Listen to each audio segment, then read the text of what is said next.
तर इकडे बारामतीमध्ये काही बॅनर्स लागलेत आणि त्या संदर्भातली बातमी घातकी तटकरे पटेलची गरज नाही। बारामतीमध्ये तटकरे आणि पटेलांविरोधात अशा प्रकारे ही बॅनरबाजी झाली आहे। सुनेत्रा पवारांचा अर्ज भरण्याआधी अशा प्रकारचे बॅनर झळकलेले आहेत। तर अजित पवार समर्थकांनी लावलेल्या बॅनरची चर्चा सध्या सुरू आहे बारामतीमध्ये आणि उपमुख्यमंत्री सुनेत्रा पवार आज त्यांचा बारामती विधानसभा पोटनिवडणुकीसाठी उमेदवारी अर्ज दाखल करणार आहेत। त्याआधी बारामतीमध्ये अशा प्रकारचे हे बॅनर लागलेले आहेत। तर अजित पवार प्रेमींनी प्रशासकीय भवनाच्या परिसरामध्ये हा एक बॅनर लावलेला आहे। या बॅनरवर सुनील तटकरे प्रफुल्ल पटेल घातकी असा उल्लेख करत सुनील तटकरे यांना डिवचण्यात आलेला आहे। तर अजितदादांचं फक्त नावच पुरेसं आहे, घातकी तटकरे पटेलची गरज नाही, समस्त दादा प्रेमी असा मजकूर या बॅनरवर लिहिण्यात आलेला आहे।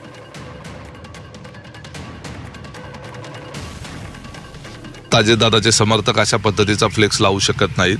तटकरे साहेब आणि प्रफुल्ल पटेल साहेब हे अजितदादांचे जीवाभावाचे सहकारी त्या ठिकाणी होते आणि त्या कुटुंबाच्या प्रति आज प्रफुल्लभाई आणि तटकरे साहेबांची आणि जेवढी त्यांचीच नव्हे तर राष्ट्रवादी काँग्रेस पार्टीच्या सर्व नेत्यांची कार्यकर्त्यांची भक्कमपणे साथ ही पवार कुटुंबाला आहे। या पद्धतीचं काही जणांनी अजेंडा ठरवून त्या ठिकाणी आमच्या पक्षाच्या वरिष्ठ आणि शीर्षस्थ नेत्यांच्या बाबतीमध्ये अशा पद्धतीचा संदेह निर्माण करण्याची एक मोहीम उघडलेली आहे।